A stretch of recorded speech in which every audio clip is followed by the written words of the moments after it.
Hello all welcome back. நம்ம இன்னைக்கு வந்து தமிழ் யூனிட் 3 இலக்கணமோட கிளாஸஸ் வந்து பார்க்க போகிறோம். நம்மளோட சேனலில் தமிழ் டெஸ்ட் பேட்ச் போயிட்டுருக்கு, அதே போல் ஜிஎஸ்கான டெஸ்ட் பேட்ச் போயிட்டுருக்கு. நீங்கள் லாஸ்ட் வீடியோ பார்த்துருப்பீங்கன்னு நினைக்கிறேன் நம்மளோட சேனலில். ஸோ ஐஎன்எம்மோட கிளாஸஸும் அதே போல் ஹிஸ்ட்ரியோட கிளாஸஸும் நம்மளோட சேனலில் போயிட்டுருக்கு. ஸோ பார்த்தீங்க அப்படின்னா ஒவ்வொரு யூனிட்டுமே உங்களுக்கு கிளாஸ் எடுத்துருவோம்.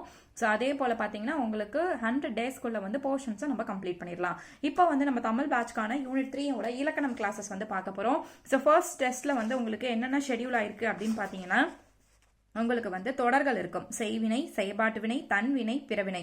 ஸோ இது வரும். அதே போல் வந்து ஜம்பிள்டு வேர்ட்ஸ்ன்னு சொல்லக்கூடிய வாக்கியங்கள் வந்து வேர்ட்ஸ் வந்து மாறி மாறி இருக்கும். இப்போ சொற்களை ஒழுங்குபடுத்தி முறையான சொற்றொடர் அமைத்து எழுதுக, இந்த 2 டாபிக். அதே போல் ஒருமை பன்மை. ஸோ இந்த 3 டாப்பிக்கும் உங்களுக்கு ஃபர்ஸ்ட் யூனிட் 3யோட ஃபர்ஸ்ட் டெஸ்ட்டுக்கு ஷெடியூல் கொடுத்துருக்கக்கூடிய டாபிக். ஸோ அந்த டாபிக்ஸ் ரிலேட்டடான ஸ்கூல் புக்கில் இருக்கக்கூடிய கிளாஸஸை நம்ம இந்த வீடியோவில் பார்க்க போகிறோம். நீங்கள் நம்மளோட சேனலில் கண்டக்ட் பண்ணக்கூடிய டெஸ்ட் பேட்ச்ல ஜாயின் பண்ணோம் அப்படின்னு நினச்சிங்கன்னா நீங்கள் கீழே இருக்கக்கூடிய நம்பருக்கு காண்டாக்ட் பண்ணலாம். அந்த நம்பர் உங்களுக்கு டிஸ்கிரிப்ஷன் பாக்ஸில் தெளிவாக இருக்கும். ஸோ 6383976468 அப்படிங்கிற நம்பருக்கு நீங்கள் காண்டாக்ட் பண்ணலாம். ஸோ இது பார்த்தீங்கன்னா உங்களுக்கு யூனிட் 3யோட இலக்கணத்துக்கான மெட்டீரியல்ஸ் உங்களுக்கு 6 to 12th எங்கெங்கே கவர் ஆகுதோ எல்லா மெட்டீரியல்ஸ், அதாவது எல்லா டாபிக்குமே உங்களுக்கு இதுக்குள்ளேயே வந்துடும். ஸோ யூனிட் 3ல நம்ம முக்கியமாக பார்க்க போகிறது இப்போ சொன்ன மாதிரி சொற்றொடரை ஒழுங்குபடுத்தி சரியான வாக்கியமாக அமைத்தெழுதுக, அதுவும் ஒருமை பன்மை பிழை இருக்கும். அதே போல் பார்த்தீங்க அப்படின்னா உங்களுக்கு தொகைநிலை, தொகாநிலை, செய்வினை, செயற்பாட்டு வினை, தன்வினை, பிறவினை தொடர்கள் இதில் இருக்கும். இதோட நம்ம அடிஷ்னலாக நம்ம என்னவும் பார்க்க போகிறோம் அப்படின்னா இப்போ நம்ம வந்து தன்வினை, பிறவினை தொடர்கள் பார்த்தோம் இல்லையா, அதே போல் வாக்கியங்கள் பார்க்க போறோம். செய்தி வாக்கியம், கட்டளை வாக்கியம், வினா வாக்கியம். ஸோ அந்த மாதிரி இருக்கக்கூடிய வாக்கியங்களின் வகைகள் என்னென்ன அப்படின்னு பார்க்க போறோம். இது எதுக்காக அப்படின்னா இதுக்கு முன்னாடி எலிஜிபிலிட்டியில வந்து பாத்தீங்க அப்படின்னா ஒரு கட்டளை வாக்கியத்தை கொடுத்து இதை செய்தி வாக்கியமாக மாற்றுக, இதை எதிர்மறை வாக்கியமாக மாற்றுக அப்படின்னு நம்மளுக்கு கேட்டிருக்காங்க. நம்மளுக்கு சிலபஸ்ல காலங்கள் அப்படின்னு தனியா கொடுக்கல, சிறந்த காலம், நிகழ்காலம், எதிர்காலம் அப்படின்ட்டு. அது வந்து நம்மளுக்கு இன்டைரக்டா இந்த வினை தொகையிலையும் வரும். அதே போல வந்து நிறைய இலக்கணத்துக்குள்ளேயும் நம்மளுக்கு அது வரும். ஸோ அப்போ அந்த காலங்களையும் நம்ம இப்போ பார்க்க போறோம். ப்ளஸ் அந்த தொடர்களையும் வந்து நம்ம அடிஷ்னலாக இதில் பார்க்க போகிறோம்.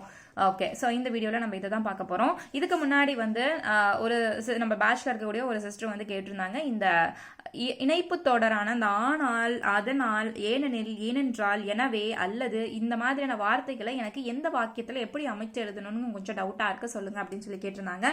ஸோ அவங்களுக்காக இது கொஞ்சம் ஈஸியாக நான் வந்து புரிய வைக்கிற மாதிரியான ஒரு சின்ன ஒரு ரூல்ஸ்னே கூட இதை எடுத்துக்கலாம். இது ஃபர்ஸ்ட் பார்த்தீங்கன்னா ஆனால். ஸோ ஆனால் நம்ம எதுக்கு சொல்லுவோம்? ஒரு விஷயம் பாசிட்டிவாக நடந்து இன்னொரு விஷயம் நம்ம நெகட்டிவாக நடக்குது அப்படின்னா ஆனாலும் நான் இப்படி பண்ணிட்டேன் ஸோ அப்படி நம்ம சொல்லுவோம். அப்போ ஒரு பாசிட்டிவ், ஒரு நெகட்டிவ், ஒரு ப்ளஸ், ஒரு மைனஸ் அந்த சென்டென்ஸில் இருந்துச்சு அப்படின்னா நீங்கள் அந்த இடத்துல ஆனால் போடலாம். ஃபார் எக்ஸாம்பிளுக்கு அனைவரும் அந்த விருந்தில் கலந்து கொண்டனர், அனைவரும் இருந்தனர், ஆனா டேஸ் என்னை தவிர. அப்ப என்னை தவிர எல்லாரும் அங்க கலந்து கொண்டாங்க, ஆனா நான் மட்டும் போகல. எல்லாரும் அங்க இருந்தாங்கிறது ஒரு பிளஸ், ஒரு பாசிட்டிவான விஷயம், ஒரு நல்ல இது நடந்திருக்கு. ஆனா நான் மட்டும் போகல அப்படிங்கிறது ஒரு நெகட்டிவ். ஸோ அந்த இடத்துல ஒரு நாட் அப்படிங்கிறது வருது. ஸோ அப்ப இந்த ஒரு பாசிட்டிவும் நெகட்டிவும் கம்பைன் பண்றதுக்கு நம்ம என்ன போடலாம்னா ஆனால் அப்படிங்கிற ஒரு வார்த்தையை போடலாம். அதே போல் ஆனாலும் அப்படின்னு வரலாம். ஸோ ஆனால் அப்படிங்கிறது ஒரு ப்ளஸ் அண்ட் மைனஸை கனெக்ட் பண்ணக்கூடிய ஒரு கண்டக்டராக வந்து அந்த இடத்துல இருக்கு, ஒரு கன்ஜெக்ஷனாக வந்து அந்த இடத்துல இருக்கு. அடுத்து பார்த்தீங்கன்னா அதனால். ஸோ அதனால் நம்ம எந்த இடத்துல போடுவோம் அப்படின்னா ஒரு விளைவு. ஸோ ஒரு விஷயத்த நான் செஞ்சேன், அதனால ஒரு விளைவு வந்து நடந்திருக்கு. அப்போ அந்த விளைவு எந்த இடத்துல சொல்றாங்களோ அந்த விளைவு வரக்கூடிய இடத்துல நம்ம அதனால் போடலாம். இப்போ எக்ஸாம்பிளுக்கு நான் வந்து நைட்டும் பகலாக கண்ணு முழிச்சு கஷ்டப்பட்டு படித்தேன் அந்த அப்படின்னு வருது இல்லையா, ஸோ அதை வந்து நம்ம அதனால் அப்படின்னு எடுத்துக்கலாம். ஸோ அப்போ கஷ்டப்பட்டு படிச்சனால எனக்கு என்ன விளைவு வந்திருக்கு அப்படின்னா நான் வந்து ஃபர்ஸ்ட் வாங்கியிருக்கேன், நான் வந்து இவ்வளோ மார்க் வாங்கியிருக்கேன், அப்போ ஒரு நல்ல விஷயம் நடந்திருக்கு. நான் வந்து புக்கே எடுக்கல, நான் படிக்கவே இல்லை, அதனால நான் வந்து ஃபெயில் ஆகிட்டேன். அப்போது ஒரு விஷயம் நம்ம பண்ணக்கூடிய ஒரு விஷயத்துக்கு நடக்கக்கூடிய ஒரு விளைவு, ஒரு செயலோட ஒரு விளைவை நம்ம சொல்கிறோம். அது வந்து எய்தர் நம்மளுக்கு ப்ளஸ்ஸாகவும் இருக்கலாம். நீ ப்ளஸ் பண்ணினா, அதாவது பாசிட்டிவான ஒரு விஷயம் பண்ணினா உனக்கு கிடைக்கக்கூடிய ஒரு விளைவு பாசிட்டிவாக இருக்கும். நெகட்டிவான ஒரு விஷயம் பண்ற, அதுக்கு கிடைக்கக்கூடிய விளைவு உனக்கு நெகட்டிவா வந்துச்சு அப்படின்னா நீங்க வந்து அதனால் அப்படிங்கறத போடலாம். இப்ப இதே வந்து எப்படி போடலாம்? நான் வந்து கஷ்டப்பட்டு கண்ணு முடிச்சு படிச்சேன், ஆனா எனக்கு வந்து மார்க் சரியாவே வரல அப்படின்னு போடுறதுக்கும் நம்ம இதை போடலாம். அப்போ ஒரு விளைவு, அந்த விளைவு வந்து உங்களுக்கு பாசிட்டிவாகவும் கிடைக்கலாம், இல்ல வந்து நெகட்டிவாகவும் கிடைக்கலாம், இல்ல பாசிட்டிவ் நெகட்டிவாகவும் கிடைக்கலாம். ஸோ எப்படி வேணாலும் உங்களுக்கு ரிசல்ட் வந்து கிடைக்கலாம்.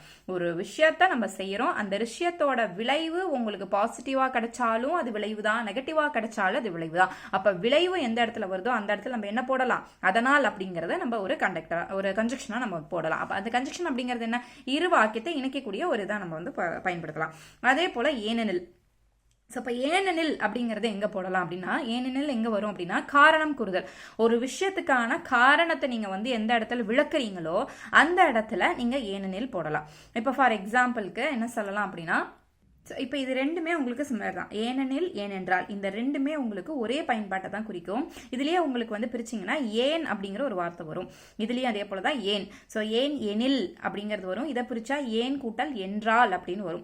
அப்போ ஏன் அப்படிங்கிறது நம்ம ஆங்கிலத்தில் என்னன்னு சொல்லுவோம், கொஸ்டின் வேர்டு வந்து நம்ம ஒய் அப்படின்னு கேட்போம். அப்போ ஒய்ங்கிற கொஸ்டினுக்கு நம்ம வந்து ஏன் அப்படி பண்ண அப்படிங்கிற ஒரு கொஸ்டினை கேட்போம். அப்போ அந்த கேள்வியை கேட்கும்போது அதுக்கான பதில் வந்து வரும் இல்லையா, ஏன் இப்படி பண்ண, இப்படி தான், ஏன்னா எனக்கு தூக்கம் வரல நான் அதனால இப்படி பண்ணிட்டேன், ஏதோ ஒரு நம்ம பதில சொல்லுவோம். அப்ப ஏன் அப்படின்னா ஒரு கேள்வி வாக்கியம். அப்போ அந்த ஏனென்றால், என்றால், எனில் அப்படிங்கிறத நம்ம கூட சேர்க்கும் போது அந்த கேள்விக்கான பதிலை கூறக்கூடிய ஒரு இடமா தான் இது வந்து நம்ம பார்க்கணும். அப்போ ஏனெனில் அப்படின்னா அந்த ஏதோ ஒரு விஷயம் நடந்திருக்கு, அதுக்கான காரணத்தை நீங்கள் சொல்கிறீங்க. அப்போ இது ரெண்டுக்குமே என்னதான் வரும், காரணம் கூறுதல். இப்போ ஃபார் எக்ஸாம்பிளுக்கு நான் ஏன் சமைக்கலன்னு தெரியுமா, ஏன்னா எங்கள் வீட்டில் வந்து எதுவுமே இல்லை. ஸோ அப்போ அந்த இடத்துல ஏனா அப்படின்னு நம்ம சொல்கிறோம் இல்லையா. அப்போ ஏனெனில், ஏனென்றால் அப்படிங்கிறத நம்ம அந்த இடத்துல உபயோகப்படுத்தலாம். ஒரு விஷயம் நான் பண்ணலை, ஒரு விஷயம் நான் பண்றேன் அப்படின்னா அந்த விஷயத்துக்கான காரணத்தை சொல்லிட்டோம் அப்படின்னா அந்த இடத்துல ஏனெனில், ஏனென்றால் பயன்படுத்தலாம். அதுவே எனவே அல்லது அல்லது. அப்போ இந்த ரெண்டையும் நம்ம எங்கே பார்க்கலாம் அப்படின்னு பார்த்தீங்கன்னா, எனவே அப்படிங்கிறது நம்ம எதை சொல்லலாம், எனவேனா ஸோ அதனால ஸோ அப்படின்னு நம்ம சொல்லுவோம். அப்போ இந்த சோவுக்கும் இந்த ஏனென்றாலுக்கு என்ன டிஃபரன்ஸ், ஏனெனிலுக்கு என்ன டிஃபரன்ஸ் அப்படின்னா, இந்த சோ அப்படிங்கிறது தொடர்ச்சியா சொல்லக்கூடியதுக்கு நம்ம வந்து எனவே அப்படின்னு சொல்லலாம். இப்போ ஃபார் எக்ஸாம்பிளுக்கு நேற்று ரொம்ப மழை பெஞ்சிச்சு, இல்லைன்னா நேற்று வந்து மழை ரொம்ப அதிகமாக பெஞ்சிச்சு, அதனால் நான் வந்து இன்றைக்கி வந்து ஸ்கூலுக்கு போகலை அப்படின்னு நம்ம சொல்கிறோம். ஸோ அப்படி இல்லைன்னா நேற்று வந்து புயல் வந்துச்சு, அந்த புயலின் காரணமாக நம்மளுக்கு வந்து ஸ்கூல் லீவ் விட்டாங்க அப்படின்னு சொல்லுது. அப்போது புயலின் தாக்கத்தினால பள்ளிகள் அனைத்துக்கும் விடுமுறை. ஸோ புயல் வந்ததுனால அப்போ அந்த இடத்துல வந்து நம்ம அந்த சோவை தான் பயன்படுத்தணும். அப்போ ஒரு சென்டென்ஸ் சொல்லியாச்சு, அந்த சென்டென்ஸை இன்னும் வலுவூட்டக்கூடிய வகையில் இன்னொரு விஷயத்த சொல்கிறாங்க அப்படின்னா அந்த இடத்துல எனவே. ஸோ புயலின் தாக்கத்தினால் எனவே பள்ளிகளுக்கு இன்று விடுமுறை அளிக்கப்பட்டது, அந்த இடத்துல நம்ம எனவே போடலாம்.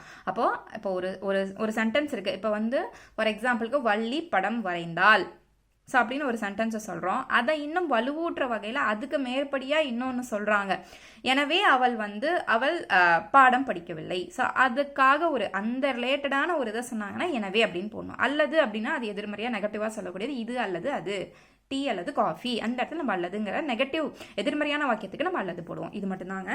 அடுத்தது பார்த்தீங்க அப்படின்னா இன்னைக்கு நம்ம பார்க்கக்கூடியது ஃபர்ஸ்ட் இந்த சரியான தொடர் எது அப்படின்னு சொல்லி கண்டுபிடிச்சு எழுதணும் அப்படிங்கிறது. ஸோ இந்த சரியான தொடர் இப்படி வந்து நம்மளுக்கு மாற்றி கொடுத்துருப்பாங்க பாருங்க. கதிரவன் மறையும் காலையில் உதித்தது மாலை. தொடர் வந்து எழுவாய் ஃபர்ஸ்ட் வரணும், அதுக்கப்புறம் செயல்படு பொருள் வரணும், பயனிலை வரணும். இதெல்லாம் மாற்றி நம்ம கொடுத்துருப்பாங்க. நம்ம ஆர்டராக அந்த சென்டென்ஸ் எழுதணும். ஸோ இது சரியான வாக்கியம் இல்லை. அடுத்து மாலையில் காலையில் உதித்தது மறையும் கதிரவன், இதுவும் சரியா இல்லை. அப்போ அடுத்து கதிரவன் காலையில் உதித்து மாலையில் மறையும், அப்போ இதுதான் வந்து சரியா இருக்கு. ஸோ அடுத்து பார்த்தீங்கன்னா மறையும் காலையில் கதிரவன் உதித்து மாலையில். ஸோ அப்போ இந்த மாதிரி தான் நம்மளுக்கு மாற்றி கொடுத்துருப்பாங்க. நம்ம ஒரு மீனிங் இருக்கக்கூடிய ஒரு முழுமையான ஒரு வாக்கியத்தை நம்ம வந்து சொற்களை மாற்றி அமைத்து எழுத வேண்டும். ஸோ இந்த மாதிரி கொஸ்டின்ஸ் வந்து நம்மளுக்கு கேட்பாங்க. ஸோ அடுத்தது பார்த்தீங்கன்னா இதே போல் சரியான சொற்றொடரை அமைத்து எழுதுக அப்படிங்கிறதுல ஸோ வட்டெழுத்து எனப்படும் தமிழ் கோடுகள் வளைந்த அமைந்த எழுத்து. ஸோ இது மாதிரி மாற்றி கொடுத்துருக்காங்க. ஸோ அப்போ இதுக்கு நம்ம ஆன்சர் பார்ப்போம்.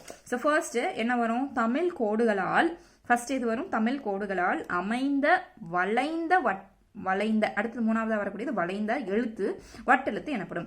ஸோ தமிழ் கோடுகளால் அமைந்த வளைந்த எழுத்து வட்டெழுத்து எனப்படும். ஸோ இப்படி நம்ம அதை மாற்றி ஒரு சென்டென்ஸாக வந்து நம்ம எழுதலாம். அடுத்து பார்த்தீங்கன்னா உலகம் தமிழ் மொழி வாழட்டும் உள்ளவரை அப்படின்னு இருக்கு. ஸோ தமிழ் மொழி ஃபர்ஸ்ட் நம்ம எழுதுறோம், தமிழ் மொழி உலகம் ரெண்டாவதாக வரும். ஸோ உலகம் உள்ளவரை வாழட்டும். ஸோ ஃபர்ஸ்ட் எது வரும், தமிழ் மொழி உலகம் உள்ளவரை வாழட்டும்.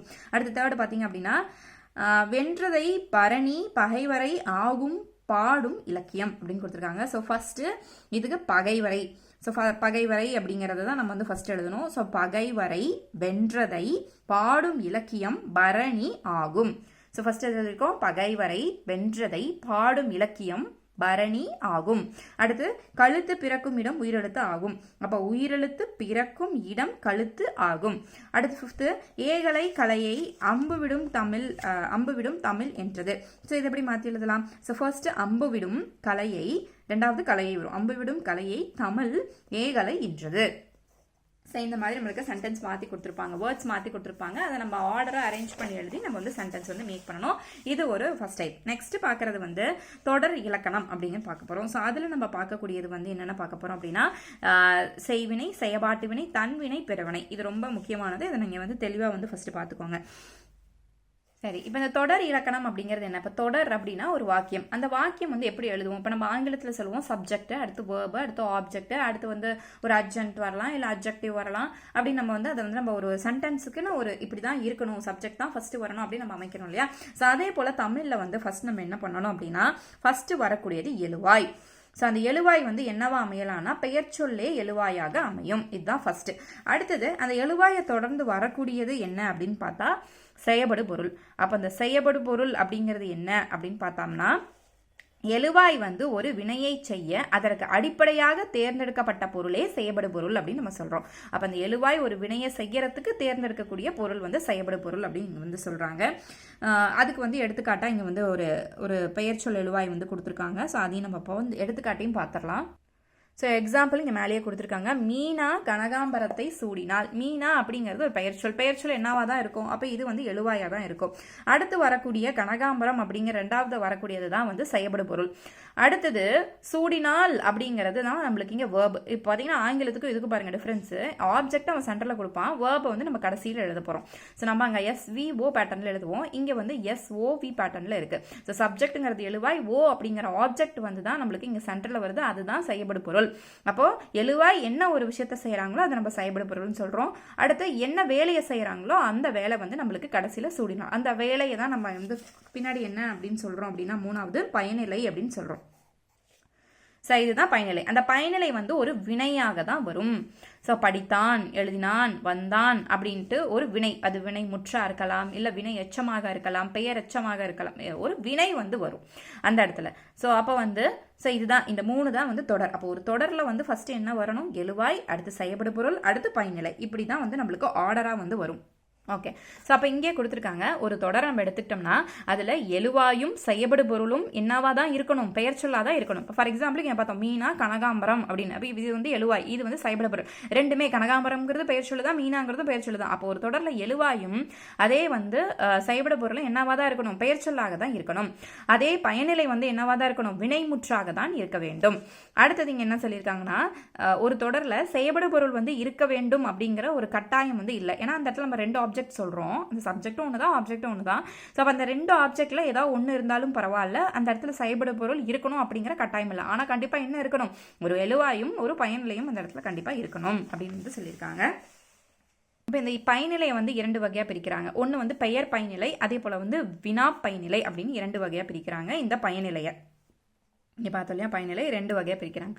அப்போ ஃபர்ஸ்ட் பெயர் பயனிலை என்ன? எடுத்துக்காட்டு சொன்னவள் கலா. அது யார் சொன்னது? சொன்னவள் கலா. இது வந்து பெயர் பயனிலைக்கு எடுத்துக்காட்டு. அப்போ என்ன வந்திருக்கு அப்படின்னா கலா என்னும் பெயர் சொல் ஒரு பயனிலையாக இந்த இடத்துல வந்துள்ளது. ஸோ கடைசியில் முடிக்கிறது தான் நம்ம பயனிலைன்னு சொன்னோம் இல்லையா? ஆனால் இந்த இடத்துல கடைசியில் கலாங்கிற ஒரு பெயர் சொல் தான் வந்திருக்கு. அப்போது இதை நம்ம சேர்த்து தான் சொல்கிறோம். அப்போ கலா என்னும் பெயர் சொல் கடைசியில் பயனிலையாக வந்திருக்கு அப்படின்னா அது வந்து பெயர் பயனிலை. அதே இந்த இடத்துல ஒரு வினா வந்திருக்கு, விளையாடுபவன் யார். கடைசியில் முடியும் போது ஒரு வினா தான் வந்து இந்த இடத்துல ஒரு பயனிலையாக வந்திருக்கு. அப்புறம் நம்ம சேர்த்து தான் சொல்லணும். அப்போ பாடுபவன் அப்படின்னு ஒரு வினை வந்திருக்கு, முடிக்கிறது வந்து வினா வந்திருக்கு. அப்ப இது வந்து வினா பெயர், இது வந்து வினா பயனிலை அப்படின்னு நம்ம சொல்லலாம். சரி, இப்போ இங்கே எடுத்துக்காட்டு கொடுத்துருக்காங்க. நான் பாடத்தை படித்தேன். அப்போ என்ன இருக்கு? நான்ங்கிறது எழுவாய், பாடத்தை அப்படிங்கிறது செயபடு பொருள். ஏன்னா இது வந்து இதுவும் ஒரு ஆப்ஜெக்டாக தான் வரும் நம்ம சொல்லியிருந்தோம். படித்தேங்கிற ஒரு வினையை கொண்டு முடிஞ்சிருக்கு, அதனால வந்து ஒரு பயனிலை. அப்போ எழுவாய், செயபடு பொருள், பயனிலை, இப்படி தான் நம்ம வந்து எழுதணும். இது எதுக்காக இந்த தொடர் வாக்கியம் பார்க்குறோன்னா நம்ம இப்போ ஏற்கனவே எக்ஸாம்பிள் பார்த்தோம் இல்லையா? அப்போ தொடர்களை வந்து எப்படி கொடுத்துருப்பாங்கன்னா இந்த மாதிரி மாற்றி கொடுத்துருப்பாங்க. அப்போ ஃபர்ஸ்ட் நம்ம எழுவாய் எழுதணும், அதுக்கப்புறம் செயபடு பொருள் எழுதணும், அதுக்கப்புறம் பயனிலை எழுதணும். அப்படிங்கிறதுக்காக தான் இந்த தொடர் வாக்கியத்தை நம்ம ஃபர்ஸ்ட் பார்க்குறோம். ஸோ அடுத்து பார்த்தீங்க அப்படின்னா இங்கே எடுத்துக்காட்டுங்க ஒன்று கொடுத்துருக்காங்க, இதை பார்த்தாச்சு. அடுத்து பாடத்தை நான் படித்தேன். இப்போ இந்த வாக்கியத்தை நான் இப்படியும் மாற்றி எழுதலாம். இப்போ நான் பாடத்தை படித்தேன், இங்கே வந்து பாடத்தை நான் படித்தேன் அப்படின்னு மாற்றுறோம். அப்போ என்ன ஆகுது? இந்த இடத்துல வருது செயபடு பொருளாக மாறுது. இது வந்து எழுவாயாக இருக்குது, இது வந்து படித்தேன் அப்படிங்கிற ஒரு பயனிலை கொண்டு முடியுது. அடுத்து அதையே நம்ம எப்படி மாற்றலாம் அப்படின்னா படித்தேன் நான் பாடத்தை. அப்போ படித்தேன்ங்கிறது ஒரு பயனிலை, நான்ங்கிறது எழுவாய், செயல்படு பொருள் பாடத்தை. ஸோ அப்போ உங்களுக்கு எக்ஸாம்பிள் எப்படி கேட்பாங்கன்னா இந்த மாதிரி கொடுத்துட்டு இது வந்து எழுவாய் செயல்படு பொருள் பயனிலை இப்படி கொடுத்துட்டு உங்களை செயல்படு பொருள் எழுவாய் பயனிலையாகவும் மாற்ற சொல்லுவாங்க. அப்படி இல்லை அப்படின்னா நம்ம வாக்கியங்களை மாற்ற சொல்லியும் கேட்பாங்க. இந்த மாதிரி நம்ம ஆர்டராக எழுவாய் செயல்படு பொருள் பயனிலை அப்படின்னு வர மாதிரி நம்ம மாற்றணும். அப்படி இல்லாமல் இதை கொடுத்துட்டு இதில் எது செயல்படு பொருள் அப்படின்னு கேட்கலாம், இதில் எது பயனிலை அப்படின்னு கேட்கலாம். ஸோ அதுக்காக தான் நம்ம வந்து இதை பார்த்தோம். உங்களுக்கு இந்த பேட்சில் சென்ட் பண்ணக்கூடிய பிடிஎஃப்லேயே அதுக்கான எக்ஸாம்பிள்ஸும் நான் வந்து கொடுத்துருக்கேன். ஸோ இதெல்லாமே புக் பேக் எக்ஸாம்பிள் தான். ஸோ பாருங்கள், பின்வரும் தொடர்களை எழுவாய் எது பயனிலை எது செயல்படு பொருள் எது என பிரித்து எழுதுக அப்படின்னு சொல்லியிருக்காங்க. இப்போ வீரர்கள் நாட்டை காத்தனர் அப்படின்ட்டு இருக்கு. இதில் வந்து பார்த்தீங்கன்னா வீரர்கள் அப்படிங்கிறது எழுவாய், நாட்டை அப்படிங்கிறது செயல்படு பொருள், காத்தனர் அப்படிங்கிறது பயனிலை. ஆர்டராக இருக்குது. வீரர்கள் நாட்டை காத்தனர் ஒரு சென்டென்ஸ் வந்துருச்சு. இந்த இடத்துல பொதுமக்கள் அந்நிய துணிகளை தீயிட்டு எரித்தனர். ஸோ இதுவுமே அப்படியே தான். பொதுமக்கள் அப்படிங்கிறது என்னது எழுவாய், அதே போல் அந்நிய துணிங்கிற செயல்படு பொருள், எரித்தனர் அப்படிங்கிற ஒரு வினையை வந்து சொல்லியிருக்கனால இது வந்து பயனிலை. கொற்கை துறைமுகத்திலேயே பாண்டியனுடைய மீன்கொடி பறந்தது. ஸோ கொற்கை துறைமுகம் அப்படிங்கிறது எழுவாய், பாண்டியனுடைய மீன்கொடிங்கிறது செயல்படு பொருள், பறந்தது அப்படிங்கிறது பயனிலை. திருக்குறளை எழுதியவர் யார்? இது என்ன வினா பயனிலை இந்த இடத்துல வந்திருக்கு. யார் அப்படிங்கிறதுனால அது ஒரு வினா. ஸோ வினா பயனிலையா வந்திருக்கு. அப்போ திருக்குறளை அப்படிங்கிறது எழுவாய், இந்த இடத்துல செயல்படு பொருள் எழுதியவர் அப்படிங்கிறது வந்து செயல்படு பொருள்னு சொல்கிறோம். யார் அப்படிங்கிறது பயனிலை. ஒருவேளை இங்கே உங்களுக்கு திருக்குறள் இல்லாமல் எழுதியவர் யார் அப்படின்னு கேட்டால் இது என்ன பயனிலையாக வந்திருக்கு? வினா பயனிலையாக வந்திருக்கு. கபிலர் குறிஞ்சிப்பாட்டை எழுதிய புலவர். ஸோ கபிலர் அப்படிங்கிறது எழுவாய், குறிஞ்சிப்பாட்டை எழுதியங்கிறது செயல்படு பொருள். இந்த இடத்துல வந்து பாருங்க எழுதியங்கிற இது வந்து நம்மளுக்கு முன்னாடியே வந்திருக்கு. ஸோ அப்போ இந்த இடத்துல குறிஞ்சிப்பாட்டைங்கிறதான் செயல்படு பொருள், எழுதிய புலவர் அப்படிங்கிறது நம்மளுக்கு பயனிலை. இப்போ இந்த இடத்துல புலவர்ங்கிற பெயர் கொண்டு முடிஞ்சுங்க, வினா கொண்டு முடிஞ்சிருக்கு, இங்கே பெயர் கொண்டு முடிஞ்சிருக்கு. இது பெயர் பயனிலையா இருக்கு. அப்போ இது ஃபுல்லாவே நம்மளுக்கு பயனிலை தான். எழுதிய புலவர் அப்படிங்கிறது பயனிலை. ஸோ இங்கே கீழே பாக்ஸ் கொடுத்துருங்க, அதை சொல்லி எழுத சொல்லியிருக்காங்க. நான் ஆன்சர் வந்து உங்களுக்கு மேலேயே கொடுத்துட்டேன். சரி, அடுத்தது நம்ம பார்க்கக்கூடியது வினை வகைகள். ஸோ என்னென்ன வினை வகைகள் இருக்கு அப்படின்னு பார்த்தோம்னா தன்வினை பிறவினை ரெண்டு விஷயங்கள் இருக்கு. இந்த தன்வினைனா என்ன, பிறவினைனா என்ன அப்படின்னு பார்க்க போறோம். இதே எக்ஸாம்ல வந்து தன்வினை தொடரை கொடுத்து பிறவினை தொடராக மாற்றி அமைத்து எழுதுக, இல்லைனா இது வந்து என்ன வினையில வந்து வந்திருக்கு, இது தன்வினையா பிறவினையா அப்படின்னு சுட்டி கேட்கறதும் இருக்கும். அப்படி இல்லை ஒரு தொடரை கொடுத்துட்டு இன்னொரு தொடரில் மாற்றி எழுதவும் சொல்லுவாங்க. ஸோ அதை நம்ம எப்படி எழுதுறது அப்படிங்கிறத ஃபர்ஸ்ட் பார்த்துருவோம். ஸோ இது ஒன்றும் பெருசான கஷ்டம்லாம் கிடையாதுங்க. இப்போ தன்வினை அப்படின்னா அதிலே தன் அப்படின்னு வருது. அப்போ அந்த விஷயத்தை தானாக செய்யணும். ஒரு விஷயத்த அவனா செய்கிறான் அப்படின்னா அது வந்து தன். அது வந்து ஒரு விஷயமா இருக்கு, அது வந்து அவனாக இருக்கலாம், அவளாக இருக்கலாம், அவர்களாக இருக்கலாம், அதுவாக இருக்கலாம், ஏதோ ஒன்று ஒரு விஷயம் தன்னைத்தானே சார்ந்து நடக்குது அப்படின்னா அது வந்து தன்வினை. பிறவினை அப்படின்னா மற்றவர்களை சார்ந்து நடந்தால் அது வந்து பிறவினை. மற்றவங்களால் அந்த விஷயம் செய்யப்பட்டுச்சு, இப்போ ஃபர்ஸ்ட் பர்சன் இல்லாமல் அடுத்தவனால் அந்த விஷயம் செய்யப்பட்டுச்சு அப்படின்னு நம்ம சொல்லும் போது அது பிறவினைன்னு நம்ம சொல்கிறோம். எடுத்துக்காட்டுக்கு இப்போ இங்கே ஒரு எக்ஸாம்பிள் கொடுத்துருக்காங்க. பிறவினை அப்படிங்கிறதுனா எழுவாய் ஒரு வினையை செய்ய வைத்தால் அது பிறவினை. அப்போ இன்னொருத்தரால் அது செய்யப்பட்டிருக்கு அப்படின்னா அது பிறவினை. எடுத்துக்காட்டு பந்து உருண்டது அப்படிங்கிறது, பந்து உருண்டது. அப்போ ஒரு விஷயம் நடந்திருக்கு, அந்த விஷயம் யாரால் நடந்திருக்கு? பந்தால தான் நடந்திருக்கு. வேற ஒருத்தன் உருட்டினான்னு வந்து நம்ம சொல்லலை. ஸோ அவன் பந்தை உருட்டினான் அப்படின்னா அது வந்து பிறவினை. பந்து உருண்டதுன்னா அதுவா அந்த விஷயத்த நடந்திருக்கு. இப்போ பேருந்து ஓடியது அப்படின்னா பேருந்து தான் ஓடிச்சு. நடத்துனர் பேருந்தை ஓட்டினார் அப்படின்னா அது வந்து பிறவினை. இப்போ புரியுதுங்களா உங்களுக்கு? எக்ஸாம்பிள்ஸ் எங்கேயும் கொடுத்துருக்காங்க. அவன் திருந்தினான், அவர்கள் நன்றாக படித்தார்கள். அந்த விஷயங்களை அவன் தான் பண்ணியிருக்கான், அவர்கள் தான் பண்ணியிருக்காங்க, அவங்களே பண்ணியிருக்காங்க. பிறவினை அப்படின்னா அவனை திருந்தச் செய்தான், அவனை திருந்தச் செய்தான். அதே தந்தை மகனை நன்றாக படிக்க வைத்தார், இன்னொருத்தர் அந்த வேலையை செஞ்சிருக்காங்க. பள்ளிக்கு புத்தகங்கள் வருவித்தார், யாரோ ஒருத்தர் அந்த இடத்துல வர வச்சிருக்காங்க. அப்போ ஒரு விஷயம் பிறரால நடக்குது அப்படின்னா அது வந்து பிறவினையில நம்ம சொல்லலாம். சரி, இப்போ அடுத்தது நம்ம பார்க்கக்கூடியது செய்வினை மற்றும் செயல்பாட்டு வினை. செய்வினை அப்படின்னா என்ன? ஒரு விஷயம் வந்து நம்ம செய்கிறோம், ரெண்டுமே வந்து ஒரு செயலை முன்கூட்டி செய்கிறது தான் செய்வினை. அப்போ இது ரெண்டையும் எப்படி நம்ம புரிஞ்சுக்கிறது அப்படின்னா செய்பவரை முதன்மைப்படுத்தும் வினையச்சம் வினை வந்து செய்வினை. அப்போது யார் செய்கிறாங்களோ அவங்களுக்கு இம்பார்ட்டன்ஸ் அந்த சென்டென்ஸில் கொடுத்தா அது வந்து செய்வினை. அதே எந்த விஷயம் செய்யப்படுதோ, என்ன வினை செய்யப்படுதோ அந்த வினைக்கு முக்கியத்துவம் கொடுத்தா அது வந்து நம்ம செயல்பாட்டு வினை அப்படின்னு சொல்கிறோம். இப்போ எடுத்துக்காட்டுக்கு அப்பா சொன்னார் அப்படிங்கிறது அதை வந்து செய்வினை. இந்த இடத்துல செய்வினைன்னா நம்ம என்ன சொன்னோம்?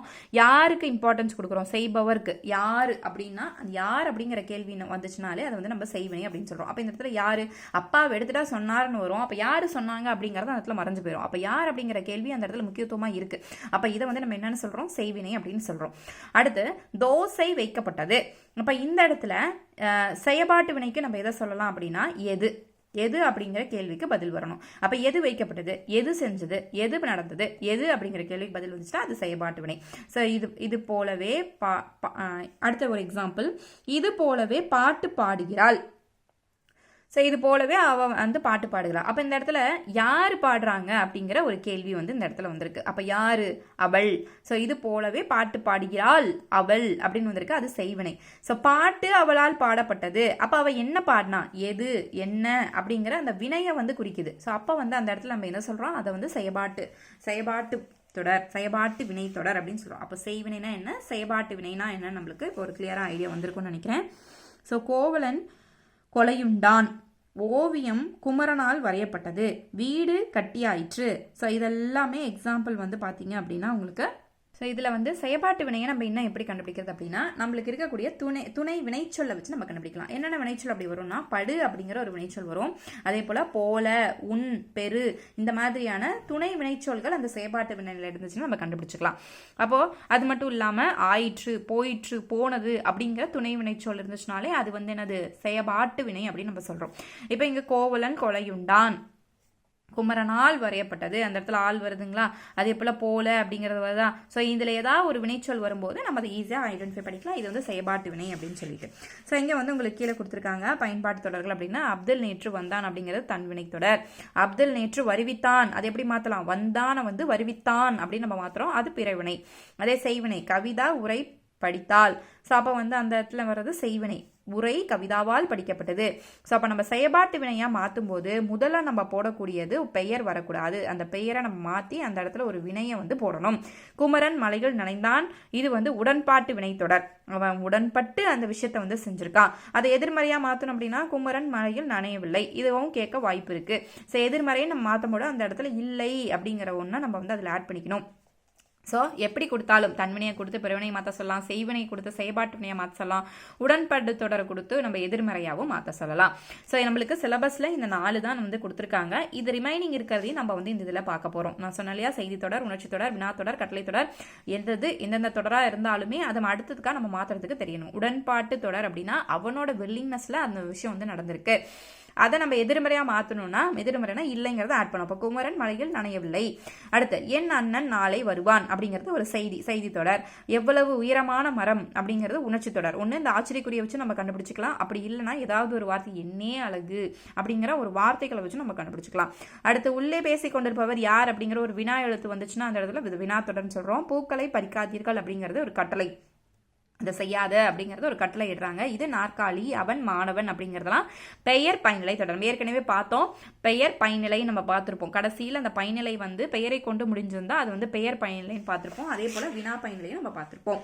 ஸோ அடுத்து பார்த்தீங்கன்னா உங்களுக்கு இந்த பகுபத உறுப்பிலக்கணம் நான் மெட்டீரியலில் கொடுத்துருப்பேன். ஸோ அது வந்து நம்மளுக்கு தேவை கிடையாது. ஸோ இந்த ஜென்ரலாக ஒரு இது மட்டும் நீங்கள் பார்த்துக்கோங்க. பகுபத உறுப்பிலக்கணத்தில் ஃபஸ்ட்டு வரக்கூடியது பகுதி. ஸோ இந்த பகுதி அப்படிங்கிறது தான் நம்ம வந்து முதநிலை அப்படின்னு சொல்கிறோம், விகுதியை நம்ம வந்து இறுதி நிலைன்னு சொல்கிறோம். அப்போ ஸ்டார்டிங்கில் ஒரு வேர்டை ஆரம்பிக்கும் போது நம்ம யூஸ் பண்ணக்கூடியது பகுதி, எண்டிங்கில் வரக்கூடியது விகுதி. இதோட மற்றொரு வார்த்தை என்ன அப்படின்னா, நம்ம இதில் ரிலேட்டாக பண்ணோம்னா நம்ம இங்கே வந்து எழுவாய் சொன்னாலே, அப்போ எழுவாய் அப்படிங்கிறது பகுதி, விகுதியின் முடிவுறது வந்து நம்ம பயனிலை அப்படின்னு சொல்லலாம். இதுக்கு நடுவில் இடைநிலை, சந்தி, சாரியை, விகாரம் அப்படின்னு 4 வகையா நம்ம போடுறோம். இந்த இடைநிலை வந்து எதை குறிக்கும் அப்படின்னா, இந்த இடைநிலை தான் வந்து காலத்தை காட்டும். அது என்ன காலம், நிகழ்காலமா, இறந்த காலமா, எதிர்காலமா அப்படிங்கிறத காட்டுறது இந்த இடைநிலை. அடுத்து பார்த்தீங்கன்னா சந்தி. ஸோ இந்த சந்தி அப்படிங்கிறது பெரும்பாலும் பகுதிக்கும் இடைநிலைக்கும் இடையில வரக்கூடியது தான் இந்த சந்தி அப்படின்னு சொல்றோம். பகுதிக்கும் இடைநிலைக்கும் இடையில வரக்கூடிய அந்த ஒரு எழுத்தை தான் நம்ம சந்தின்னு சொல்றோம். சாரியை அப்படிங்கிறது பகுதி, விகுதி, இடைநிலையை சார்ந்து வரும், அதுதான் வந்து நம்ம வந்து சாரியை சார்ந்து வர்றதுனால அது சாரியை அப்படின்னு சொல்றோம். விகாரம் அப்படிங்கிறது தனி உறுப்பு கிடையாது, இது மேற்கொண்ட பகுபத உறுப்புகளில் ஏற்படும் மாற்றம் தான் விகாரம். விகாரம்னா தோன்றல், திரிதல், கெடுதல் நம்ம பார்த்துருப்போம். விகார புணர்ச்சி, அப்ப இதுல ஏதோ ஒன்று அந்த இடத்துல நடந்திருக்கும், அதை நம்ம விகாரம்னு சொல்லுவோம். இப்போதைக்கு நம்ம பார்க்க வேண்டியது பகுபத உறுப்பிலக்கணம் அப்படின்னா மொத்தம் எத்தனை வரும், பகுதி இருக்கும், விகுதி இருக்கும், இடைநிலை, சந்தி, சாரியை, விகாரம், இது அத்தனையும் இருக்கும். பகுதிங்கிறது நம்ம இப்ப பார்த்தோம் இல்லையா. ஸோ அதுல இருக்கக்கூடிய எழுவாய் அப்படின்னு சொல்லலாம், விகுதினா பயனிலை சொல்லலாம், இடைநிலை வந்து காலத்தை காட்டக்கூடியது, சந்தி, சாரியை, விகாரம். ஸோ சந்தி வந்து விகுதிக்கும் இடைநிலைக்கும் பகுதிக்கும் இடைநிலைக்கும் இடையில வருது. ஸோ சந்தி வந்து மற்ற உறுப்புகளுக்கும் பெரும்பாலும் பகுதிக்கும் இடைநிலைக்கும் இடையில வருவது. ஸோ இந்த மாதிரி இதை மட்டும் நீங்கள் வந்து ஒரு கிளான்ஸ் பார்த்துக்குங்க. ஸோ இப்போ வந்து இதெல்லாம் நம்மளுக்கு தேவையில்லை. இது எதுக்காக நம்ம கொடுத்துருக்கோம்னா அந்த பால் வினை முற்று தெரிஞ்சுக்கிறதுக்காக கொடுத்துருக்கோம். இது ஆண் பாலா பெண் பாலா பலர் பாலா ஒன்றன் பாலா அப்படிங்கிற நம்ம அந்த மரபு அந்த வலு நம்ம பார்ப்போம், திணை வலு வந்து பார்ப்போம். அந்த திணை வலுவில் நம்ம இதை பார்க்கறதுக்காக இந்த இதை வந்து உங்களுக்கு கொடுத்துருக்கோம். அப்போ அந்த திணை வலு பார்க்கறதுக்கு எது முக்கிய காரணமாக அமையுதுன்னா அந்த விகுதி. இப்போ படித்தால் அப்படிங்கிறது அந்த இடத்துல ஆண் ஆள் அப்படின்னு முடியுது. ஸோ இதை வச்சு தான் நம்ம அது ஆண் பாலா பெண் பாலா பலர் பாலா ஒன்றன் பாலா அப்படின்னு பார்க்க போகிறோம். இது வந்து நம்ம நெக்ஸ்ட் கிளாஸஸில் வலுக்கள் ஃபுல்லாக பார்க்கும்போது திணை வலு கால வலு பெயர் வலு இது எல்லாமே பார்க்கும்போது நம்ம இந்த பால் வலு வந்து பார்த்துருவோம். ஸோ அதனால் இப்போ இது தேவையில்லை. ஸோ அடுத்தது இப்போ நம்ம செய்வினை செய்பாட்டு வினை அதே போல் தன்வினை பிறவினை இது எல்லாமே முடிச்சிட்டோம். இங்கே உங்களுக்கு புக் பேக்கில் ஒரு செட் ஆஃப் ஆன்சர்ஸ் கொடுத்துருக்காங்க, கொஸ்டின்ஸ் கேட்டிருக்காங்க. ஸோ தொடர்களை மாற்றி உருவாக்குக. அப்போ இங்கே ஒரு தொடர் கொடுத்துட்டு இந்த தொடரை தன்வினையாக மாற்றுக, இந்த தொடரை வந்து பிறவினையாக மாற்றுக அப்படின்னு சொல்லி கொடுத்துருக்காங்க. ஸோ இந்த மாதிரி கேட்டால் நம்மளுக்கு மாற்ற தெரியணும். ஸோ இதோட ஆன்சர்ஸ் எல்லாமே உங்களுக்கு நான் ஃபோட்டோ காப்பியாக வந்து குரூப்பில் வந்து நான் ஷேர் பண்ணிடுறேன். ஸோ இப்போ பார்த்தோம்னா நம்மளுக்கு வீடியோ டியூரேஷன் ரொம்ப இழுக்குது. ஸோ கிளாஸஸ் மட்டும் பிடிச்சிடலாம். இதோட ஆன்சருக்கு எல்லாமே உங்களுக்கு நான் குரூப்பில் ஷேர் பண்ணிடுறேன். ஸோ அதே போல் சொற்களை தொடராக மாற்றுக. இப்போ மொழிபெயர் அப்படின்னு இருக்கு. இந்த தன்வினை பிறவினை தொடராக இதை வந்து எழுத சொல்கிறாங்க. அப்போ அந்த மொழிபெயரை தன்வினையாக எழுதணும், பிறவினையாகவும் எழுதணும். எப்படி எழுதலாம்? இப்போ மொழிபெயர் வந்து தன்வினையா எப்படி எல்லாம் மொழிபெயர்த்தால், அந்த விஷயத்தை அவங்க தான் செய்யணும், மொழிபெயர்த்தால். அப்ப பிறவினையா எழுதும்போது மொழி பெயர்ப்பித்தால். இந்த மாதிரி ஒரு வார்த்தை கொடுத்திருந்தாலும் அதை நம்ம தன்வினையாகவும் பிறவினையாகவும் எழுத தெரியணும். அதே போல தேர்டு பொருத்தமான செயல்படு பொருள் சொற்களை வந்து நடுவில் வந்து மேட்ச் பண்ண சொல்லியிருக்காங்க. அதே போல பொருத்தமான பெயர் அடைகளை வந்து இந்த இடத்துல பொறுத்த சொல்லியிருக்காங்க. ஸோ இதோட ஆன்சருக்கு எல்லாமே உங்களுக்கு நான் ஃபோட்டோ காப்பி சென்ட் பண்ணிடுறேன். ஸோ நெக்ஸ்ட் நம்ம பார்க்கக்கூடியது அடுத்தது ஒரு செய்வினையை வந்து ஒரு செயற்பாட்டு வினையா நம்ம எப்படி மாத்துறது, அதுக்கான ரூல்ஸ் என்ன அப்படின்னு நம்ம ஃபர்ஸ்ட் பார்த்துருவோம். இப்போ செய்வினை அதை நம்ம செயற்பாட்டு வினையா மாற்ற போறோம். இப்போ செய்வினை தொடர் அப்படின்னா அதுல என்னென்ன இருக்கணும்? ஃபர்ஸ்ட் எழுவாய் இருக்கணும், செயல்படு பொருள் இருக்கணும், பயனிலை இருக்கணும். இதை நம்ம செயற்பாட்டு வினையாக மாற்றும் பொழுது ஃபர்ஸ்ட் நம்ம என்ன பண்ணணும் அப்படின்னா எழுவாயை செயல்படு பொருளாக்குதல் வேண்டும். ஃபர்ஸ்ட் இந்த எழுவாயை தான் செயல்படு பொருளா மாற்றணும். அப்ப எழுவாயை தூக்கி நம்ம என்னவா போடணும்? செகண்டா போடணும். அதனுடன் மூன்றாம் வேற்றுமை உருபை சேர்த்தல் வேண்டும். இதோட எழுவாயோட மூன்றாம் வேற்றுமை உருபை சேர்த்தல் வேண்டும். மூன்றாம் வேற்றுமை உருபு அப்படிங்கிறது என்ன? கயல்விழி பிளஸ் ஆள். ஆள் அப்படிங்கறத இங்க மூன்றாம் வேற்றுமை உருவு. அப்ப கயல்விழியால். அப்ப எழுவாயோட நம்ம என்ன சேர்க்கிறோம்? ஆள் அப்படிங்கறத சேர்க்கிறோம். அதே போல செயல்படு பொருளில் உள்ள ஐ என்ற வேற்றுமை உருவை நீக்கி எழுவாயாக மாற்றுதல் வேண்டும். இப்ப நம்ம ஃபர்ஸ்ட் ரூல் என்ன பண்றோம்? எழுவாய செயல்படு பொருளா மாத்தணும், செயல்படு பொருளை எழுவாயா மாத்தணும். இப்ப எழுவாய செயல்படு பொருளா மாத்தும் போது ஒன்னு ஆட் பண்ணணும். என்ன ஆட் பண்ணணும்? ஆல் அப்படிங்கிற மூன்றாம் வேற்றுமை உருவை இந்த எழுவாயோட சேர்த்து நம்ம வந்து இங்க செயல்படு பொருளா மாத்திடணும். அடுத்தது செயல்படு பொருளை தான் எழுவாயா மாத்த போறோம். ஏற்கனவே செயல்படு பொருள்ல வந்து ஒரு உருவு இருக்கும், ஐ அப்படிங்கிற உருவு இருக்கும், வேற்றுமை உருவு. அந்த ஐ அப்படிங்கறத எடுத்துட்டு நீக்கணும்.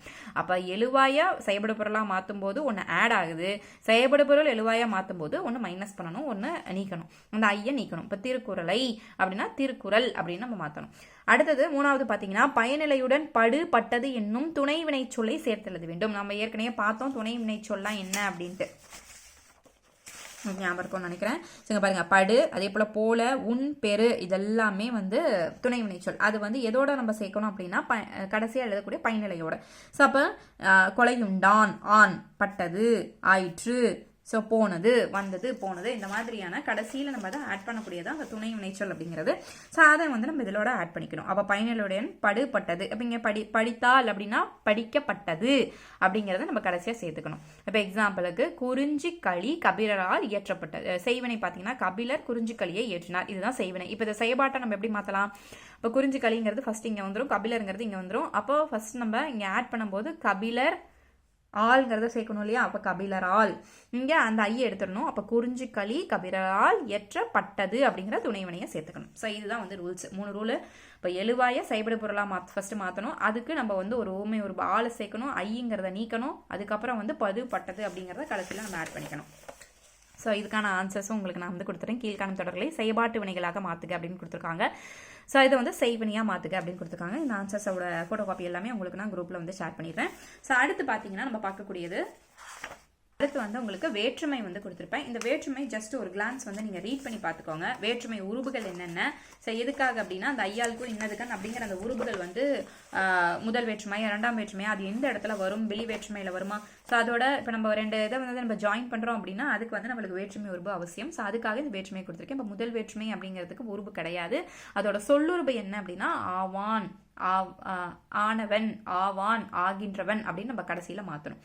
ஸோ இதில் வந்து பயனிலை வந்து இருக்கு. இரண்டாம் வேற்றுமை ஐ, மூன்றாம் வேற்றுமை ஆல், ஆண், ஒடு, ஓடு, நான்காம் வேற்றுமை கூ, ஐந்தாம் வேற்றுமை இல்லு, இன்னு, அதே போல ஆறாம் வேற்றுமை அது, ஆது, அது, ஏழாம் வேற்றுமை கண்ணு, எட்டாம் வேற்றுமைக்கு உருபு இல்லை. ஸோ அந்த எட்டாம் வேற்றுமை தான் நம்ம விழி வேற்றுமை அப்படின்னு சொல்கிறோம். ஆறாம் வேற்றுமையை வந்து நம்ம கிழமை அப்படின்னு இந்த பொருளில் வந்து கிழமையும் நம்ம சொல்கிறோம்.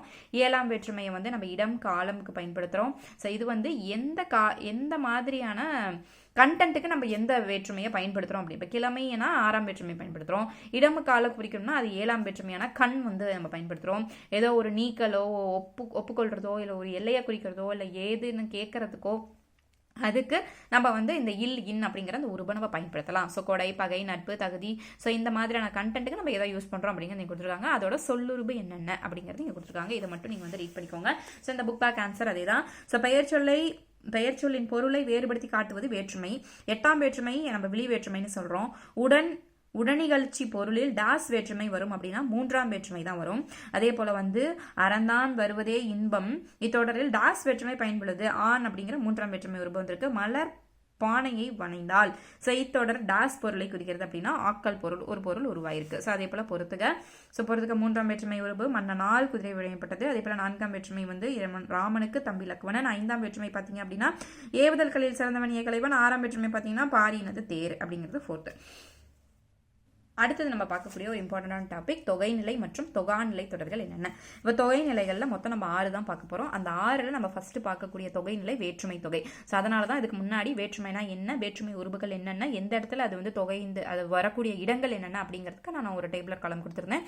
ஸோ அப்போ அந்த 6 வேற்றுமை தொகைகள் என்னென்ன அப்படிங்கிறத முன்னாடியே பார்த்தாச்சு. ஐ, ஆல், கூ, இன், அது, கண், அது எங்கெங்க வரும் அப்படிங்கிறது இங்கே பார்த்தாச்சு. ஸோ ஃபர்ஸ்ட் தொகைநிலையில் வரக்கூடியது வேற்றுமை தொகை. அடுத்தது இரண்டாவதாக பார்க்கக்கூடியது உருவும் பயனும் உடன் தொக்க தொகை. இந்த இதுவும் நம்மளுக்கு இந்த வேற்றுமையும் கிட்டத்தட்ட ஒன்று தான். ஆனால் அந்த உருவும் பயனும் உடன் தொக்க தொகையில் வரும்பொழுது ஒரு புனைப்பை ஒரு பண்பை குறிக்கிறது, ஒரு பயனை குறிக்கிறதுனால இது உருவும் பயனும் உடன் தொக்க தொகை அப்படின்னு சொல்கிறோம். அடுத்து பார்த்தீங்கன்னா வினைத்தொகை. வினைத்தொகை அப்படிங்கிறது 3 காலத்தையும் குறிக்கக்கூடியது வினைத்தொகை அப்படின்னு சொல்லுவோம். அதாவது இறந்த காலம், நிகழ்காலம், எதிர்காலம் அப்படின்னு 3 காலம். ஆடு கொடி, ஆடுகின்ற கொடி, ஆடும் கொடி அப்படின்னு நம்ம சொல்லுவோம். வளர்கின்ற தமிழ், வளரும் தமிழ், வளர்ந்த தமிழ் அப்படின்னு நம்ம 3 காலத்தையும் சொல்லுவோம். அடுத்தது பார்த்தீங்கன்னா பண்புத்தொகை 3வது ஒரு பண்பை குறிக்கும். வெண்ணிலவு, கருமையான குவளை அப்படிங்கிற ஒரு பண்பை வந்து குறிக்கும் பண்புத்தொகை 3வது. 4வது பார்த்தீங்க அப்படின்னா இருபெயரொட்டு பண்புத்தொகை. இது உங்களுக்கு நான் ஏற்கனவே வந்து ஃபர்ஸ்ட் கிளாஸ்லேயே வந்து சொல்லியிருந்திருப்பேன். இலக்கணத்தில் சந்தி அதாவது ஒற்று எழுத்துக்கள் மிகும் இடத்துல இருபெயரொட்டு பண்புத்தொகை அப்படின்னா 2 பெயர் வந்து அந்த இடத்துல இருக்கும். ஒன்று சிறப்பு பெயர், இன்னொன்று பொது பெயர். அந்த 2 பெயருமே சேர்ந்து வரக்கூடியதான் இருபெயரொட்டு பண்புத்தொகை. அப்போ மரம் அப்படிங்கிறது பொது பெயர், அதோட என்ன மரம் அப்படின்னு ஸ்பெசிஃபிக்காக சிறப்பாக சொல்றது பனை மரம் அப்படின்னு சொல்லும்போது அந்த இடத்துல இருபெயரொட்டு பண்புத்தொகை வருது. அதே போல ஓமை தொகை. ஸோ ஓமை தொகையில் மறந்து வரக்கூடிய உருவு போன்ற. ஸோ மலர் விழி, அவளோட விழி வந்து எப்படி இருந்துச்சு, மலரை போன்று இருந்தது அப்படிங்கிற ஒரு போன்ற அப்படிங்கிற ஓமை தொகையில் உருவு மறைந்து வந்திருக்கும். அப்போ மலர் அப்படிங்கிறது ஓமையாக இருக்கும், விழி அப்படிங்கிறது ஓமையமாக இருக்கும். ஓமை மற்றும் ஓமையம் அந்த இடத்துல வந்து வந்திருக்கும். இடையில போன்ற அப்படிங்கிற உருவு மறைந்து வந்திருக்கும். உண்மை தொகை அப்படின்னா இரவும் பகலும், தந்தையும் தாயும் அப்படிங்கிற உண்மை தொகை வந்து வரும். அப்படிங்கிறது மறைந்து வந்து அது உண்மை தொகை அப்படின்னு சொல்றோம். இதை எண்ணுமைக்கும் உண்மை தொகைக்கு என்ன வித்தியாசம்னா உண்மை தொகையில் ஒரே ஒரு தான் வரும். பாருங்க, இரவு பகல், இரவும் பகலும். இந்த இடத்துல பகலும் அவங்க கொடுக்கல, அப்ப இந்த இடத்துல இரவும் பகல். அதே போல தாயும் தந்தை. ஸோ அந்த இடத்துல ஒரு தான் வருது. நம்ம எண்ணுமையில போடும்போது நம்மளுக்கு 2 இடத்துல வரும். இப்போ இரவும் பகலும். ஸோ அப்போ ஒன்றுக்கு மேற்பட்ட உருவு வந்துச்சுன்னா அது வந்து நம்ம எண்ணுமை அப்படின்னு சொல்றோம். அதே போல அன்மொழி தொகை. அடுத்து பார்த்தீங்கன்னா அன்மொழி தொகை. இந்த அன்மொழி தொகை அப்படிங்கிறது இதுல வந்து பொற்றொடி வந்தால் அப்படின்னு. இப்போ இந்த பொற்றொடி அப்படிங்கிறது பொன்னாலான வளையலை அணிந்த ஒரு பெண் வந்தால் அப்படின்னு இருக்கு. ஸோ அப்போ இந்த இடத்துல வந்தால் அப்படிங்கிறது ஒரு வினைச்சொல். ஸோ ஆனால் அதில் வந்து சொல்லக்கூடியது வந்து வளையல், ஒரு பொன்னால் செய்யப்பட்ட ஒரு லோகத்தால். அப்போ அந்த ஆள் அப்படிங்கிறது அதில் மறைந்து வந்திருக்கு. ஸோ இது வந்து நம்ம அன்மொழி தொகை அப்படின்னு சொல்கிறோம். இவ்வாறு இது எல்லாமே வந்து தொகை நிலையில் நம்ம பார்த்துருக்கோம். அடுத்து தொகா நிலையில் வந்து நம்ம எதாவது பார்க்குறோம் அப்படின்னா எழுவாய் தொடர். எழுவாய் தொடர் நம்ம ஏற்கனவே பார்த்துட்டோம். ஒரு வாக்கியத்தின் முதன்மையாக அமையக்கூடியது பெயர் சொல்லாக தான் வரும் அப்படின்ட்டு. அப்போ எழுவாய். அடுத்தது பார்த்தீங்கன்னா விழித்தொடர். ஸோ அடுத்து பார்த்தீங்கன்னா விழித்தொடர். இந்த விழித்தொடர் அப்படிங்கிறது கட்டளையிட்டு அழைக்கிறது வேற, விழிங்கிறது வேற. நண்பா வா அப்படின்னு நம்ம வந்து ஒரு ஆச்சரியத்தில் சொல்றதை நம்ம விழித்தொடர்னு நம்ம சொல்லுவோம். அப்போ ஆச்சரியம் அப்படின்னா ஆச்சரியமோ இல்லை வந்து ஒரு நெடில் நண்பா அப்படிங்கிறத நம்ம விழித்தொடர் அப்படின்னு சொல்லுவோம். ஸோ அடுத்து வினை முற்றுத்தொடர். அதே போல பெயரச்சத்தொடர், வினையச்சத்தொடர், வேற்றுமை தொகாநிலை தொடர். இந்த பெயரச்சம் வினையச்சம்னா நம்ம ஏற்கனவே இலக்கண கிளாஸஸ்ல அப்படின்னா என்ன, அதுக்கு என்ன மாதிரியான எழுத்துக்கள் வந்து அது பெயரச்சம் அப்படிங்கிறத நம்ம பார்த்துட்டோம். வேற்றுமை தொகாநிலை தொடர். ஸோ இது பார்த்தீங்கன்னா தொகாநிலை. இப்போ வேற்றுமைனாலே அது தொகால வந்து நம்ம பார்க்கல இல்லையா. ஸோ வேற்றுமை அப்படிங்கிறத நம்ம வந்து எதில் பார்த்தோம், வேற்றுமை உருபுகள் வந்து அது வந்து தொகை நிலையை நம்ம பார்த்தோம். இது என்ன வேற்றுமை தொகாநிலை அப்படின்னு பார்த்தீங்கன்னா ஸோ இதில் ஐ அப்படிங்கிற ஒரு வேற்றுமை உருபு நம்ம இங்கே பார்த்தோம் இல்லையா. ஸோ இந்த இடத்துல பார்த்தா வேற்றுமை தொகைகள் வேற்றுமை உருபு வரது எல்லாமே மறைந்து தான் வரும். திருவாசகம் படித்தான் அந்த இடத்துல ஐங்கிறது மறைந்து வந்திருக்கு. தலை வணங்கு அந்த இடத்துல ஆள் அப்படிங்கிறது மறைந்து இருக்கு. அப்போ வேற்றுமை தொகையில எல்லா வேற்றுமை உருபுமே நம்மளுக்கு மறைந்து தான் வரும், வெளிப்படையாக வராது. அப்போ தொகா நிலையில பார்த்தீங்க அப்படின்னா ஐ அப்படிங்கிற அந்த இரண்டாம் வேற்றுமை மட்டும் வெளிப்படையாக வரும். ஸோ அப்படி வெளிப்படையாக அப்போ கவிதையை எழுதினார் அப்படிங்கிற ஐங்கிறது வேற்றுமை உருபு, இரண்டாம் வேற்றுமை உருபு, அது வெளிப்படையாக வந்துருச்சு. வெளிப்படையாக வந்துட்டாலே அது என்ன நிலையில தான் வரும், தொகா நிலையில தான் வரும். அதே போல இடைச்சொல் தொடர். ஸோ அந்த இடைச்சொல் மற்று என்னும் இடைச்சொல் வெளிப்படையாக வந்துள்ளது. இது இடைச்சொல் தொடர் அப்படின்னு நம்ம சொல்றோம். ஃபார் எக்ஸாம்பிளுக்கு மற்று பிற. ஸோ அப்போ மற்று பிற இந்த இடத்துல மற்று பிற அதை நம்ம பிரிச்சா மற்று கூட்டல் பிற அப்படின்னு வரல. இல்லை மற்று அப்படிங்கிற ஒரு இடைச்சொல் நம்மளுக்கு வெளிப்படையாக வந்துருச்சு. ஸோ எதெல்லாம் நம்மளுக்கு வெளிப்படையாக வருதோ அதெல்லாமே நம்ம தொகா நிலையில தான் நம்ம சொல்றோம். ஸோ அடுத்து ஃபைனலாக பார்க்கறது பார்த்தீங்கன்னா உரிச்சொல் தொடர். ஸோ உரிச்சொல் அப்படிங்கிறத நம்ம ஏற்கனவே சொல்லியிருக்கோம். நனி, தவ, குரு, சால இதெல்லாமே உரிச்சொற்கள் அப்படின்னு சொல்லி நம்ம ஏற்கனவே பார்த்துருப்போம். அதே போல அடுக்கு தொடர்.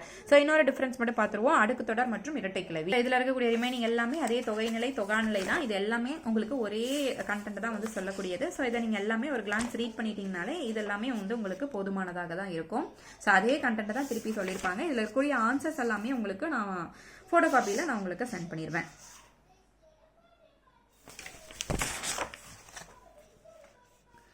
ஸோ அடுத்து பார்த்தீங்கன்னா இந்த தொடர்கள்லேயே கட்டளை தொடர். ஸோ ஒரு கட்டளை வாக்கியமாக இருக்குது. அதே போல் தனிநிலை தொடர் அப்படின்னு சொல்கிறாங்க. தனிநிலை அப்படின்னா ஒரே ஒரு எழுவாய் இருக்கணும் அல்லது ஒன்றுக்கு மேற்பட்ட எழுவாய் இருக்கணும், ஆனால் ஒரு பயனிலை இருக்கணும். தனிநிலை அப்படிங்கிறது ஒரு எழுவாய் ஒன்றுக்கு மேற்பட்ட பயனிலை இருக்கலாம்.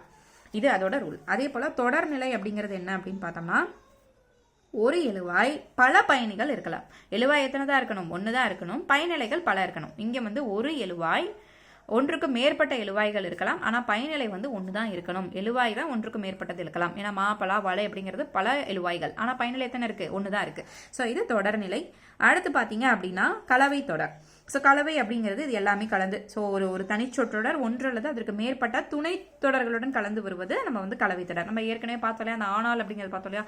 அப்போ அதுக்கு ஸோ இதனால இது நடந்துச்சு, அதோட கண்டினியூட்டியாக நம்ம சொல்லக்கூடியது நம்ம கலவை தொடர் அப்படின்னு சொல்லுவோம். இப்போ செய்வினை, செயபாட்டு வினை. செய்வினைனா அந்த விஷயத்த அவங்களே செஞ்சா அது செய்வினை. செயபாட்டு வினை நம்ம ஏற்கனவே இப்போ தான் பார்த்தோம். செய்வினையிலிருந்து செயபாட்டு வினைக்கு எப்படி மாத்துறது, எழுவாய் செயல்படு பொருளை எப்படி நம்ம மாத்துறது அப்படின்னு பார்த்துட்டோம். அடுத்து தன்வினை தொடர் பார்த்தாச்சு, பிறவினை பார்த்தாச்சு, நேர்கூற்று, அயர்கூற்று. இந்த நேர்கூற்று அப்படிங்கிறது நம்ம ஆங்கிலத்தில் டைரக்ட் அண்ட் இன்டைரக்ட் ஸ்பீச்னு சொல்லுவோம். அப்போ ஒரு விஷயத்த ஃபர்ஸ்ட் பர்சன் சொன்னால் அது நேர்கூற்று, அதே தேர்ட் பர்சன் சொன்னால் அது நம்ம அயர்கூற்று அப்படின்னு சொல்லுவோம். அயலர்கள் சொல்லக்கூடியது. அப்போ நேர்கூற்றில் நம்ம இந்த கமா கொட்டேஷன்ஸ்லாம் போடுவோம், ஆனால் அயர்கூற்றில் அதெல்லாம் போட மாட்டோம். அயர்கூற்றுக்கு நம்ம எதெல்லாம் மாற்றுவோம் அப்படின்னா தன்மையை முன்னிலையாக மாற்றுவோம், படற்கை பெயர்கள் பெயரெல்லாம் தன்மை முன்னிலை படற்கை பெயர்களை மாற்றுவோம். அதே போல் சுட்டு பெயர்களை அது, அவை, அங்கே அப்படின்னு மாற்றுவோம். காலப்பெயரை மாற்றுவோம். அந்நாள் இருந்துச்சுன்னா மறுநாள்னு மாற்றுவோம். அதே போல் என்று, ஆக என்னும் இணைப்பு சொற்களும் அந்த இடத்துல நம்ம இடம்பெறுவோம். அடுத்து உடன்பாட்டு தொடர்னா அவங்க பாசிட்டிவாக அவங்களோட வில்லிங்னஸோட பண்ணுறது. எதிர்மறை தொடர் நெகட்டிவாக நம்ம சொல்லக்கூடியது. பொருள் மாறா எதிர்மறை தொடர்னா இப்போ கலைச்செல்வி கட்டுரை எழுதிலன் அப்படின்னா அந்த இடத்துல எதிர்மறை, அப்போ அவள் எழுதலை அப்படிங்கிற பொருள் வந்துருச்சு. கலைச்செல்வி கட்டுரை எழுதாமல் இலால் அப்படின்னா அப்ப அவ எழுதியிருக்கா. இப்ப இங்க எதிர்மறையா கொடுத்தாலும் நம்மளுக்கு என்ன மீனிங் வருது, பாசிட்டிவ் மீனிங் வருது. அதான் பொருள் மாறா எதிர்மறை தொடர். இந்த தொடர்களை நீங்க தெளிவா பாத்துக்கோங்க. ஸோ அடுத்து நம்ம ஃபைனலாக பார்க்க போகிறது. ஸோ உங்களுக்கு எக்ஸாம் எப்படி கேட்பாங்க அப்படின்னா இப்படி தான் கேட்பாங்க. ஸோ விழித்தொடர். இப்போ இந்த இடத்துல இதை விழித்தொடராக மாற்றணும் அப்படின்னா கட்டல். அப்போ கண்ணா வா அப்படிங்கிறது விழித்தொடர். பேரச்சு தொடர்னா வந்த கண்ணன். வினைமுற்று தொடர்னா கண்ணன் வந்தான். வினை எச்ச தொடர் அப்படின்னா கண்ணன் எழுதி வந்தான், இல்லை கண்ணன் படித்து வந்தான். வேற்றுமை தொடர் அப்படிங்கும்போது கண்ணன் வீட்டை கட்டினான். அந்த இடத்துல ஐ அப்படிங்கிற வேற்றுமை உறுப்பு வருது. ஸோ இதே போல தான் உங்களுக்கு கொஸ்டின்ஸ் எல்லாம் கேட்பாங்க. அடுத்து நம்ம இந்த இரட்டை கிளவி மற்றும் அடுக்கு தொடரை பார்த்து நம்ம இந்த கிளாஸை முடிச்சுக்கலாம். ஸோ எல்லாருக்குமே தெரியும் இரட்டை எல்லாமே ரெண்டா அடுக்கி வரும். ஸோ இரட்டை கிளவிக்கும் அடுக்கு தொடருக்கு என்ன டிஃபரன்ஸ்னா இரட்டை கிளவியை பிரிச்சா பொருள் தராது, அடுக்கு தொடரை பிரிச்சா பொருள் தரும். ஃபார் எக்ஸாம்பிளுக்கு சட சட பட பட அப்படிங்க சட அப்படின்னா அதுக்கு பொருள் கிடையாது, பட பட அப்படின்னா பொருள் கிடையாது. அதே உங்களுக்கு பாம்பு பாம்பு அப்படிங்கும் போது அது அடுக்கு தொடர். அப்போ பாம்புங்கிறத பிரிச்சா நம்மளுக்கு பொருள் தரும். ஒரு பாம்பு கேட்டாலும் நம்மளுக்கு பொருள் அது என்னன்னு தெரியும். ஸோ அப்போ இரட்டை கிளவி அப்படின்னாலே அதுக்கு பொருள் கிடையாது. அடுக்கு பேசுறதுக்கு ஒன்றுக்குமே அர்த்தம் கிடையாது. அதே அடுக்கு தொடருக்கு பொருள் இருக்கு. ஸோ கோடிடங்கள் மரக்கிளை டாசனம் முடிஞ்சது, படபடவனம் முடிஞ்சது, தங்கம் டாசனம் நிமிக்கிறது, பல பல நிமிக்கிறது, வா வா வா என்பது அடுக்கு தொடராகும். ஏன் அடுக்கு தொடர் இரட்டை கிளவி இல்லைன்னு பார்த்துக்கிட்டீங்களா வா அப்படிங்கிறது தனியாக பொருள் தருது, அதனால இது வந்து அடுக்கு தொடர். ஸோ இதோட இந்த கிளாஸ் முடியுது. அடுத்த கிளாஸில் வந்து உங்களுக்கு 3rd யூனிட்ல கவர் ஆகக்கூடிய மரபு பிழை எல்லாமே பார்ப்போம். திணை மரபு, வழுக்கல், இது எல்லாமே நம்ம வந்து தெளிவாக அடுத்த கிளாஸில் பார்ப்போம்.